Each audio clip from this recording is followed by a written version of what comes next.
কেমন আছো তোমরা সবাই? আশা করি সবাই খুব ভালো আছো। Welcome to my channel cloud nine আর ওয়েলকাম তোমাদেরকে আরও একটা নতুন ব্লগে। শিলাদি ছুটি কাটিয়ে চলে এসছে, ঘরবাড়ি সব পরিষ্কার করে দিয়ে আজকে সকালে চলে গেছে। এখন বাজে হচ্ছে 11টা বাজতে 5 মিনিট বাকি। আমি এখানে আসলাম ব্রেকফাস্ট করতে।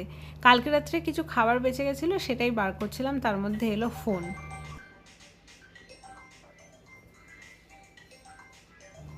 আমি যে কমপ্লেক্সে থাকি সেখানেরই একজন আমাকে ফোন করেছিল, তার সাথেই ফোনে কথা বলছিলাম। ইডলিটা আমি এখানে বার করে নিয়েছি ফ্রিজ থেকে। এটা কালকে রাত্রে বানানো, এটা বাড়িতে বানানো, কিন্তু ব্যাটার যেটা হয় সেটা বাইরে থেকে রেডিমেড কিনে আনা। আর সকালে দেখো ইডলিটা দেখছি একদম শক্ত হয়ে গেছে। কালকে যখন স্টিম করেছিলাম খুব নরম সুন্দর খেতে হয়েছিল। এটাকে একবার মাইক্রোওয়েভ করলে হয়তো নরম হয়ে যেত, কিন্তু আমি ভাবলাম যে এর মধ্যে তো একটু সোক করবই। এটা হচ্ছে ছাতু দিয়ে তৈরি একটা জিনিস, একটু খট্টা টাইপের। এটা আমাকে আমার একটা বন্ধু সাজেস্ট করেছিল এইভাবে খেতে, যেহেতু আমি ছাতু খেতে পারি না লিট্টি চোখা ছাড়া। তো আমার এই ডিশটা খুব ভালো লেগেছে। যখনই আমি কোনো নতুন ডিশ ট্রাই করি, আমার নিজের যখন ভালো লাগে, আমি সেকেন্ড টাইম করার সময় তোমাদের সঙ্গে রেসিপি শেয়ার করি এবং তোমরাও তারপর ট্রাই করো। তো এইটাও খুব ভালো রেসিপি ছিল। এটা আমি তোমাদেরকে পরে আর একটা অন্য কোনো ব্লগে দেখাবো যে কী করে বানাবে। তো যাই হোক, ওইটা আমি খানিকক্ষণ এখন ভিজিয়ে রাখবো। আজকে শিলাদি ফ্রিজটাও পরিষ্কার করে দিয়ে গেছে। আর ফ্রিজে সেরকমভাবে কোনো সবজিপত্র নেই, আমাকে বাজার করতে হবে এর মধ্যে। ফ্রিজ আমি বেশি করে ভরাচ্ছিও না এখন, বেশি বেশি বাজার করে যতটুকুনি লাগছে ততটুকুনিই করছি, কারণ তো একটা আছে, সেটা আমি পরে কোনো একটা ব্লগে বলবো।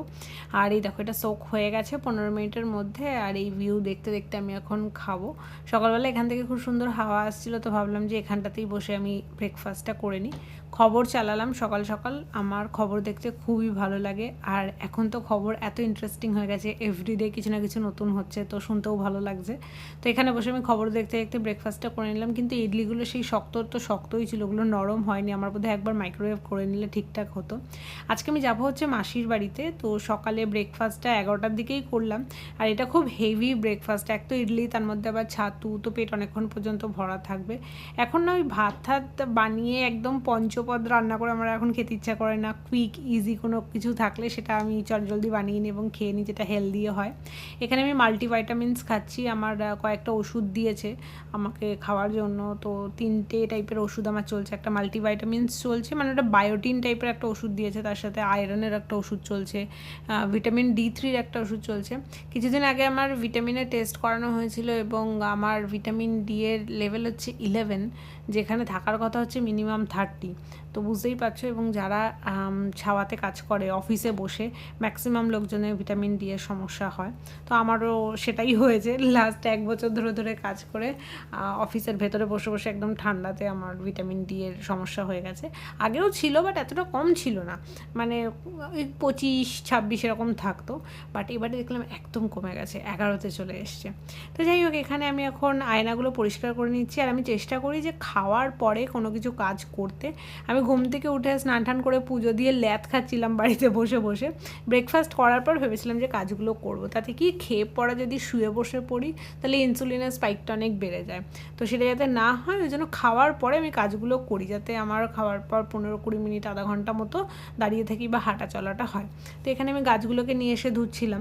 ব্যালকনিতে একদিন গাছ রাখলেই পুরো ধুলোর প্রলেপ পড়ে যায়, আর সে ধুলো এত মোটা পড়ে ভেতরের দিকে আমার ব্লকটা, কিন্তু তা সত্ত্বেও যে এত মোটা ধুলো কোথা থেকে পড়ে ভগবান জানে। আর এই মানি প্ল্যান্টগুলো যেহেতু ম্যাক্সিমাম টাইম আমার ঘরেই থাকে, তো ধুলো ভরা পাতা দেখতে না একদমই ভালো লাগে না। ওই জন্য মাঝে মাঝে এনে জলের মধ্যে পাতাগুলো কচলে কচলে ধুয়ে দিই। হ্যাঁ, অবশ্যই যত্ন সহকারে, কারণ খুব ডেলিকেট হয়। আর যখন ধুয়ে দিই না, পাতাগুলো এত সতেজ লাগে দেখতে, তোমাদেরকে কি বলবো। দাঁড়াও, টেবিলের ওপর আরও 2টো মানি প্ল্যান্ট রয়েছে, সেই দুটোও নিয়ে আসি।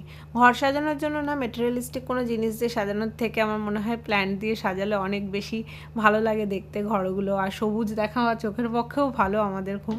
তো ঘর অনেক সতেজ দেখতে লাগে, অনেক ব্রাইট লাগে দেখতে প্ল্যান্ট দিয়ে সাজালে। আমার আগে আরও গাছ ছিল, বাট এখন সেভাবে টেক কেয়ার করতে পারি না বলে গাছের সংখ্যা আমার কমে এসছে। বাট মানি প্ল্যান্টের অত বেশি যত্ন নিতে হয় না, জাস্ট জল দিই, একটু বাড়িতে তৈরি করাই সার দিই, আর তার সাথে ডিমের খোলা টোলা এইগুলো দিতে থাকি মাঝে মধ্যে। ও এমনিই বাড়তে থাকে, ও অত যত্ন লাগে না। এরপরে ভাবলাম যে এই যে টেবিলটা মেস হয়ে রয়েছে, এটা ক্লিয়ার করে নিই। সেই যে ঘুরে কবে এসেছি, সব জিনিসপত্র এখানে ছড়িয়ে রেখে দিচ্ছি। আর অফিস থেকে বাড়ি বাড়িতে আসলে এত টায়ার্ড লাগে, ঘুম পায় আজকাল আমার এত বেশি পরিমাণে। তো খুঁজতে খুঁজতে আমি এখানে একটা 10 টাকা পেয়েছি দেখো, মানে পরিষ্কার করতে গিয়ে। আর সে কি খুশি আমি, এরকম খুব মজা লাগে না বলো, যখন হঠাৎ করে কোথাও থেকে তুমি একটা টাকা পেয়ে যাবে, সেটা 5 টাকা হোক 10 টাকা হোক, আমার তো এখনও পর্যন্ত খুশি লাগে। এইসব করতে করতে দেখো বেজে গেছে 12টা বাজে 10 মিনিট বাকি, প্রায় 1 ঘন্টা মতো পেরিয়ে গেছে। আমি টেবিলটাকে ক্লিন করে নিয়েছি। ক্লিন স্পেস মানে হচ্ছে ক্লিন মাইন্ড, খুব ভালো লাগে, একটা পজিটিভ ভাইব আসে। আর এই জায়গাটা ক্লাটার দেখলে প্রত্যেকদিন আমি দেখে ইরিটেট হয়ে যেতাম যে দূর, কয় পরিষ্কার করবো, এদিকে শরীরের জোরও নেই যে পরিষ্কার করবো। তো এসে এখানে আমি কিছু জামাকাপড় বার করেছি। এই যে কুর্তা সেটটা রয়েছে এটা একদমই নতুন, 2 বছর আগে পুজোর সময় কিনেছিলাম, বাট পরা হয়নি। এটা আমি একবার পরেছি, কোনোটা 2বার পরা, কোনোটা বহুবার পরা। সো এই সমস্ত জামাকাপড়গুলো আমি প্যাক করছি এখন একটা ব্যাগের মধ্যে। এটা আমি নিয়ে যাব হচ্ছে মাসির বাড়িতে। আমাদের ভাই বোনদের মধ্যে এরকম রয়েছে, আমরা এরও জামাকাপড় পরি, আমিও পরেছি। আমার এক মামা আছে, তার মেয়ের নাম হচ্ছে টুসি দিদি। তো সেই টুসি দিদির জামা আমি ছোটোবেলাতে পরতাম, শুধু জামা না জুতো পরতাম। ইভেন শুধু ওই দিদি ভাই বলে না, আমি আরও কয়েকজনের জামা পরেছি, যাদের জামা ধরো ছোটো হয়ে যেত, ইভেন ভালো থাকতো জামার কন্ডিশন, তো আমাকে দিত, আমি পরতাম। ইভেন আমাদের মধ্যেও এটা রয়েছে। আমার জামা কাপড় যেগুলো ধরো আমি একবার পরেছি আর পরবো না, বা নতুন কোনো জামা রয়েছে কিনেছিলাম পছন্দ করে, বাট এখন আর পছন্দ হচ্ছে না, পরতে চাইছি না, বা আরও অনেক জামা রয়েছে যেগুলো ধরো অনেকবার পরে নিয়েছি কিন্তু জামার কন্ডিশন ভালো রয়েছে, তো সেগুলো আমার বোনরা পরে নেয়। তো এই যে প্যাক হয়ে গেছে, এই ব্যাগটা নিয়েই যাবো হচ্ছে আজকে আমি মাসির বাড়িতে। আর এখন আমি রেডি হব, কারণ আজকে আমার লাঞ্চের নিমন্ত্রণ রয়েছে।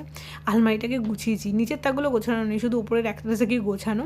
আর এখানে আমার এভরিডের কুর্তিগুলো রেখেছি, যেগুলো আমি অফিসে পরে যাই, আমার খুঁজে পেতে সুবিধা হয়। সো এই কুর্তিটা বার করছি, এটা হাতা কাটা কুর্তি, তো অফিসে পরে যেতে পারি না। আর গরমকালে সত্যি কথা বলতে আমার জিন্স টিন্স পরতে না একদমই ভালো লাগে না, আমার একদম ইজি ব্রিজি জামা পরতে ভালো লাগে, স্পেশালি তার মধ্যে যদি কটন কুর্তি হয়। আর তার সাথে প্লাউজোও পরে নিয়েছি, এটা ভীষণ কমফোর্টেবল, অনেক দিন আগে কেনা অফলাইন থেকে, তো কেউ আমার কাছে লিঙ্ক চাইবে না। যা প্যাচে গরম পড়েছে, মুখে আর কিছু মাখার নেই। নর্মাল টাইমে আমি ময়শ্চারাইজার লাগিয়ে সানস্ক্রিন লাগাই, বাট আজকে শুধুই সানস্ক্রিন লাগাচ্ছি, কারণ তাতেই আমি যে ঘেমে বন্যা বইয়ে দেবো। সুইস বিউটির একটা আমি জেল আইলাইনার প্লাস আইশ্যাডো কিনেছি, এটা জাস্ট দারুণ। এগুলোর লিঙ্ক আমি তোমাদেরকে দিতে পারবো, তো ডেসক্রিপশন বক্স চেক করলে তোমরা পেয়ে যাবে। জেল লাইনারটা আমি এখনও পর্যন্ত ইউজ করিনি, কারণ আমি বহুদিন হয়ে গেছে লাইনার পরছি না। এর সাথে একটা তুলিও আসে, বাট তুলিটা কালো হয়ে গেছে দেখেই বুঝতে পারছো। তো আমি আইব্রোটা এখন এটা দিয়েই ফিল করি। আমার কাছে একটা পেন্সিল আইব্রো ফিলারও আছে, তো সেটা আমি ইউজ করতাম আগে খুব, বাট ওটা এখন ইউজ করছি না। এই যে যেটা দেখছো, এটা আমি উজ্জয়ন থেকে কিনেছিলাম। এই আয়নাটা একটা ইউনিকর্নের ফটো লাগানো আছে উপরটাতে। সো এটা খুব কিউট, বাট খুব একটা বেশি ইউজ করা হয় না। যখন এরকম get ready with me shoot করি তখনই ইউজ হয়। এবার এরকম তো খুব কমই হয়েছে কি ক্যামেরার সামনে দাঁড়িয়ে আমি শ্যুট করছি। তো যাই হোক, আমি আজকে ভাবলাম ওটাও ইউজ করে নিই, ওটাও নতুন। আর মার্সের এই যে মুজ লিপস্টিক, এটার প্রত্যেকটা শেড অলমোস্ট আমার কাছে রয়েছে, একটা দুটো বাদ দিয়ে। তো এইটা আমি নতুন কিনেছি, 01 শেডটা, এটা আমার আগে ছিল, শেষ হয়ে গেছিলো, তো আমি আবার একটা নতুন কিনে গেছি, কারণ এটা ম্যাট ফিনিশ আর আমার টেক্সচারটা খুবই ভালো লাগে। বেশিক্ষণ স্টে করে না, বাট আমার বেশিক্ষণ স্টে করা দরকারও নেই, আমি আবার সেকেন্ড টাইম অ্যাপ্লাই করে নিই যদি উঠে যায় তো। বাট টেক্সচারটা এত ভালো, আমার লিপসে প্রচণ্ড লাইট ফিল হয়, তো আমি ওটাই ইউজ করি। পারফিউম লাগালাম, পুরো স্নান করেছি, লাগালাম কি বলছি। তারপরে আমি আর ঘড়ি টড়ি আজকে পরবো না। এই যে এটা দেখছো, এটা ওড়িশার ফিলিগ্রি চুড়ি কিনেছিলাম একটা, সে অনেক দিন আগে, ব্রেসলেট, সেটাই পরেছি। এবার ওটা না 2 থেকে 3বার আমার হাত থেকে ছিঁড়ে গেছে, ওটা তারটা কেটে যায়, আমি আবার বেন্ডিলাকে দিই, বেন্ডিলা ঠিকঠাক করে আমাকে আবার দিয়ে দেয়, দেন আমি পরি। তো ওটা দেখলাম এখন অনেকটাই ছোটো হয়ে এসেছে। এই ঝোলাটা আমি ক্যারি করছি, আর এই ঝোলাটার মধ্যে অনেক কিছু নেব, কারণ ঝোলা হচ্ছে বেস্ট আমার মনে হয়, কারণ ঝোলার মধ্যে অনেক কিছু ধরে। তো এখানে আমি নেব হচ্ছে আমার ওষুধ, এটা হচ্ছে আয়রনের ওষুধ, যেটা আমার কম হয়ে গেছে, আমাকে বাড়াতে হবে। তার সাথে হচ্ছে পার্স, একটা চিরুনি, আয়নাটা যেটা তোমাদেরকে দেখালাম, আর তার সাথে হচ্ছে লিপস্টিক, সমস্ত কিছু এর মধ্যে ভরে নিয়ে যাব হচ্ছে মাসির বাড়িতে। এই ঝোলাটা আমি অনেক দিন আগে কিনেছিলাম। আমি না জিনিসপত্র কিনি, তারপর কোথায় যে ঘরের মধ্যে রেখে দিই আর খুঁজে পাই না, তারপর কিছু একটা করতে গিয়ে হঠাৎ করে খুঁজে পাই, তখন আবার বার করি। তো এই ঝোলাটার সাথেও সেম হয়েছে, তো ঝোলাটা আজকে বার করেছি নিয়ে যাওয়ার জন্য। এই সানগ্লাসটা আমি এনেছিলাম শিলিগুড়ির হংকং মার্কেট থেকে। আনার পর থেকে এভরি সিঙ্গেল ডেট আমি পরেছি, পুরো পয়সা উসুল হয়ে গেছে। আগে তোমাদেরকে আমি বলতাম না যে সানগ্লাস পরলে আমি চোখে কিছু দেখতে পাই না, এইটা আমি কন্টিনিউ এতদিন ধরে পড়ার পর বুঝতে পারলাম সবই যেন তো অভ্যাস। এখন কোনো অসুবিধা হয় না। আগে সানগ্লাস পরলেই মাথা যন্ত্রণা করতো, মনে হতো আমি চোখে কিছু দেখতে পাচ্ছি না, বাট এখন আর সেরকম কোনো প্রবলেম নেই। আমি মাসির বাড়ি চলে এসেছি আর ঢুকে এই কিউট কিউট ম্যাওগুলোকে দেখলাম ওর মায়ের দুধ খাচ্ছে। তো আমি ভাবলাম আগের বার যখন মাসির বাড়িতে এসেছিলাম মৌসুমীর বিয়ের টাইমে, তখন দেখিয়েছিলাম যে বিড়াল কয়েকটা বাচ্চা দিয়েছে, তো সেই বাচ্চাগুলো। মাসি বললো না এটা অন্য বিড়াল এবং সে বাচ্চা দিয়েছে, তো এগুলো বেশি দিন হয়নি। তারপর মাসি আমাকে ম্যাঙ্গো জুস এনে দিল আর এখানে প্রিয় আইসক্রিম খেতে খেতে আসছে দেখো। তারপরে মাসি বললো যে তুই যে বিড়ালের বাচ্চাগুলোকে দেখেছিস সেগুলো হচ্ছে এইগুলো একটু সাইজে বড় হয়ে গেছে। আমার মাসির বাড়িতে প্রচুর বিড়াল, প্রায় 8-9টার ওপরে। কোনটা কার বাচ্চা, কোনটা কবে বড় হচ্ছে না হচ্ছে কিছু বোঝা যায় না, কারণ আমরা অলমোস্ট সবাইকে একই সাইজের লাগছে। এদের সাথে খানিকক্ষণ খেলা করার পর মাসি এরকম ভাত আমাকে অনেকটা বেড়ে দিয়েছে, তার সাথে পটল ভাজা আমার ফেভারিট, বেগুন ভাজা, আমার প্রিয় তেলাপিয়া মাছের ঝোল, তার সাথে ডাল ছিল, আবার রুই মাছও করেছিল। আমি মাসির বাড়িতে এই কারণেই অন্য টাইমে খুব একটা বেশি আসতে চায় না, কারণ এত খাবার দাবারের আয়োজন করে মেসো আর মাসি, তাতে আমার আর কিছু এখানে বলার থাকে না। আমি এত খেতে পারি না প্রথম কথা। এর সাথে আবার চিকেন করেছিল, পছন্দের আমের চাটনি, আর তার সাথে ছিল হচ্ছে স্যালাড। তো আমরা সবাই মিলে বসে খাওয়া দাওয়া করলাম গল্প করতে করতে। সবই ঠিক আছে, বাট বাড়িতে মৌসুমীর প্রেজেন্টটা মিস করছি, কারণ যখনই আমি এই বাড়িতে এসেছি এর আগে, তখনই 3 বোন প্লাস মাসি মেসো আর ওদের ঠাম্মা, মানে আমারও ঠাম্মা হয় আর কি, সবাইকে দেখতাম। এখন একজন মিসিং, কেরকম একটা ফাঁকা ফাঁকা টাইপের লাগছিল। এখানে আমিও আইসক্রিম খেলাম খাওয়া দাওয়া করে উঠে, আর এটা আমপান্না ফ্লেভারের আইসক্রিম ছিল। কালারটা কি দারুণ না, নীলের ওপর কি ভালো লাগছে। এবার মেশো এসে আমাকে একটা আরসির কোল্ড ড্রিঙ্ক দিয়ে গেল।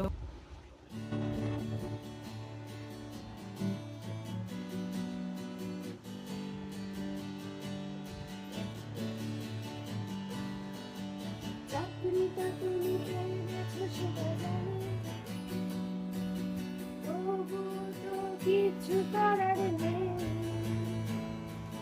শত চেষ্টা করার পরেও আটকাতে পারিনি, না বুঝিনি ভালোবাসাটা। চাকরিটা তুমি পেয়ে গেছো সেটা জানি, তবুও তো কিছু করার নেই, শত চেষ্টা করার পরেও আটকাতে পারিনি, না বুঝিনি ভালোবাসাটা। এটা কি 2441139, নাম্বারটা একই আছে, ফোন করলে এখনো তুমি আমাকেই পাবে, কথাগুলো হয়তো হারিয়ে যাবে। গানটা ওর নিজের লেখা, বেলা বসের রিপ্লাই। সেদিনকার আমাকে হোয়াটসঅ্যাপে পাঠিয়েছিল লিখে যে দেখ তো ভালো হয়েছে কি না, আর সত্যি খুব সুন্দর লিখেছে। গিটার তো শিখছে লাস্ট 1-1.5 বছর ধরে বাজানো, তো বেশ ভালো আয়ত্ত করে নিয়েছে দেখলাম। আর তার সাথে টুকটাক ও গান ঠান লিখে নিজেই গেয়ে নিজেই বাজায়। যাই হোক, গান শোনার সাথে সাথে এখানে আমি ক্যাট ফাইটও দেখছিলাম। এতদিন তো ক্যাট ফাইট শুধু শুনেছিলাম, বাট এই কিউটু দুটোর ক্যাট ফাইট দেখতে কিন্তু হেভি লাগছিল।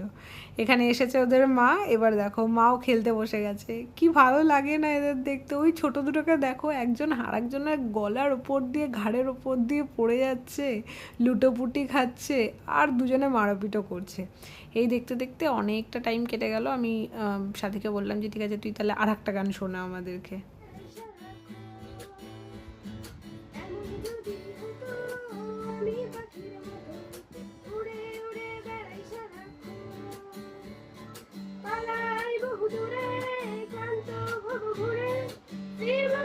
কোথায় এমন ঘর, পালাই বহু দূরে ক্লান্ত ভব ঘুরে, ফিরব ঘুরে কোথায় এমন ঘর, বৃক্ষতলে শুয়ে তোমার দুঃখ ছুঁয়ে, বৃক্ষতলে শুয়ে তোমার দুঃখ ছুঁয়ে, ঘুম আসে না ঘুম ওঠার খবর, এমন যদি হতো আমি পাখির মতো উড়ে উড়ে বেড়াই সারাক্ষণ।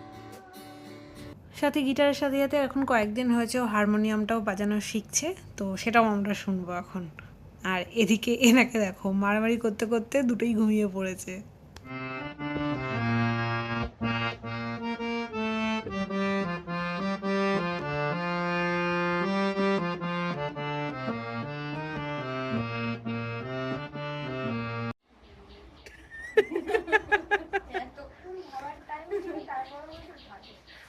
নেক্সট আমরা দেখবো হচ্ছে পিউয়ের পারফরমেন্স, কারণ আমার বোনরা ভীষণ ট্যালেন্টেড। শোনো।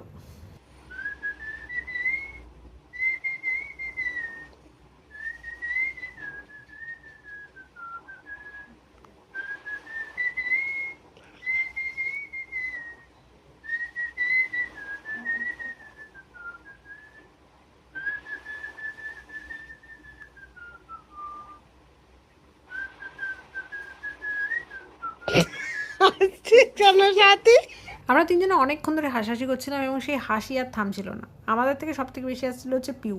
ও এমন হাসছিল কি শীষ দিয়ে গানই ধরতে পারছিল না। তো তারপরে যাই হোক অনেক কষ্ট করে যাও বাও গানটা ধরলো। সাথীর মুখ দেখে আমার নিজের হাসি পাচ্ছিল এবং তারপরে আমি হাসি চাপতে না পেরে সাথীর মুখ দেখে আমি নিজে হেসে দিয়েছি। তারপরে যাই হোক ও আমাকে আবার আরেকটা গান শোনালো। আর মেশো আমাকে দিয়েছিল হচ্ছে গাছের ডাব, তার সাথে আম কিনে এনেছিল, সেই আম খেলাম। কত খাবার, আমি বললাম আমি আর খেতে পারছি না। তার সাথে মিষ্টি আর টক একটা দই দিয়েছিল, মানে টক মিষ্টির মিক্সচার, না টক না মিষ্টি, দইটা খুব ভালো ছিল। আমি যে মিষ্টিটা নিয়ে গেছিলাম সেটা পুরো জমে ক্ষীর হয়ে গেছিলো যেতে গিয়ে রাস্তাতে। তো সেই মিষ্টি অল্প একটু খেলাম এবং তারপরে আমি বাড়িতে চলে আসলাম। এসে টুকটাক ঘরে কিছু কাজ করছিলাম, এই জামা কাপড় গোছানো, একটুখানি জিনিসগুলো ঠিক জায়গায় রাখা। আর যে গাছগুলো সকালে আমি ধুয়ে দিয়েছিলাম পাতাগুলোকে, সেগুলো রান্নাঘরে ছিল, ওগুলোকে আমি এনে টেবিলের উপর রেখে দিলাম। আর কি সুন্দর লাগছে দেখো, পুরো সতেজ। তারপর টিভি চালালাম, করতে আবা বলে একটা নতুন সিরিজ এসেছে, সিরিজ না বই মনে পড়ছে না, তো সেটা দেখছিলাম। এবং আজকে ব্লগটা এই পর্যন্তই রাখলাম, দেখা হচ্ছে তোমাদের সাথে নেক্সট ব্লগে খুব তাড়াতাড়ি। Thank you so much for watching, bye, I love you all, see you soon, tata.